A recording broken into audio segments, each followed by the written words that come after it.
Hey everyone, this is a short live stream. Specifically, this one concerns Scott McKibben, the former Oakland Alameda County Coliseum Joint Powers Authority Executive Director. I'm going to read what I wrote, which is also in the text. Alameda County DA, Blindsides, Scott McKibben, former Coliseum JPA Executive Director with felony conflict of interest complaint. The case of the people of the state of California versus Scott McKibben would seem very routine if you didn't know the man or the story. Unfortunately, I know both.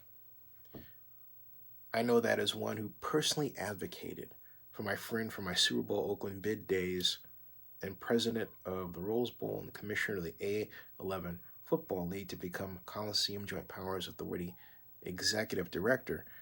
It does hurt to see his name attached and be accused of something that he did not at all believe he was doing and believed he had permission to do. The reason I worked so hard to get Scott McKibben hired in 2014 and ultimately had the help of now Oakland City Council President Rebecca Kaplan, who is on the Coliseum JPA Board, is because he is one thing the Coliseum JPA needed: a sports business deal maker. In all of its years, the Coliseum Joint Powers Authority never had anyone like that since the days of Peerless Coffee president and Coliseum president, the late CEO George Vukasin. Come to think of it, both Vukasin and McKibben were good friends of mine. Both were deal makers, and both were Republican, white and male. I'm not sure what that says about me since I'm black, Democrat, and male. But I do know we all got along famously. We all understood how to do deals, building small businesses, setting prices with vendors, determining payments of contractors. All of those agreements and more are deals. And maybe that explains the rub that got Scott in the rabbit hole he finds himself in. Scott was working within an Oakland government system that has become increasingly hostile to deal making over the years, and he even knew it. Today, the sheer power billionaire tech investors and local companies with near trillions has so compacted government, made it feel so small that it simply doesn't trust anyone who may appear to be working a deal that ultimately benefits it. So that the Oakland government system existed, and within it, Scott McKibben, the man with the Coliseum JPA contract that calls him an independent contractor, okay, as much as it does executive director, and thus making him a walking conflict of interest, and not by his design, but by the design of the lawyers of the city of Oakland and the county of Alameda. I always thought it was confusing that Scott had such a contract, but I kept my nose out of that business, and frankly now I'm sorry I did. Scott was set up to fail, even as he was succeeding, and he didn't even know it. During his time as Coliseum JPA Executive Director, he steered a public organization that was running a deficit when he started in 2014 into one that was in the black when he sadly was forced to resign as a result of the Ring Central naming rights deal. And the Ring Central naming rights deal, the one that is the focus of this conflict of interest claim, around Section 1090 violation, a felony argument that the Alameda County prosecutors will throw at him January 10th. What's really weird about that is the Coliseum JPA Board authorized Scott to establish a naming rights deal with Ring Central as consultant. Okay? But in doing so, that's how he understood it. Hey, I'm a consultant. I'm being hired as a consultant. But in doing so, the Coliseum JPA Board did not warn Scott McKibben that he could not receive any extra fee for his work. And since Scott is called an independent contractor and the Coliseum JPA always pays out such fees in the past, he thought that he too deserved the fee of $50,000. The problem for Scott is the Coliseum JPA Board members I talked to didn't know about the $50,000 fee just as they dispatched him, okay, to make the Ring Central naming rights deal. There was no conversation that says, hey, is this a conflict of interest thing? They just sent him out there. They just sent him out there. They just sent him out there. But the problem, and I'm just trying to gather myself because it really is sad.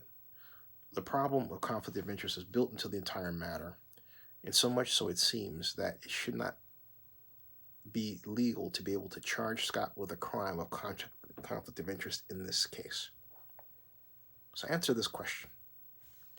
How can you put a man or a woman in a position that by design is one of conflict of interest, take advantage of their deal-making talent and not warn them, and then turn around and charge them with the crime of conflict of interest? That's called entrapment by estoppel, okay? Defined as when a government official has actively misled a defendant into a reasonable belief that his or her charged conduct is legal. That perfectly fits Scott's situation. Coliseum JPA marketing and sales consultants have always received an extra fee for their work in the organization's history, going back to its reformation into what it is today in 1996. I was there. Why should Scott be any different? And again, the Coliseum JPA Board dispatched him to do the deal. It doesn't matter that Scott's already making $300,000, as one board member told me when this conflict of interest issue surfaced for public view. Stay tuned. And I have to say in closing here, because this is a short live stream, we have to have a full conversation about what happened to Scott, because here's the Oakland City Attorney in the Coliseum JPA box for Game 4 of the NBA Finals. The only way she could have gotten that ticket was through Scott McKibben. The Ring Central naming rights deal was done. The name Ring Central was on the facility. She had her ticket. Couldn't she have simply handled this back channel with Scott? Because apparently the issue regarding the fee was already active even then. Yet, I guess she chose to subordinate it so she could get a ticket to the NBA Finals.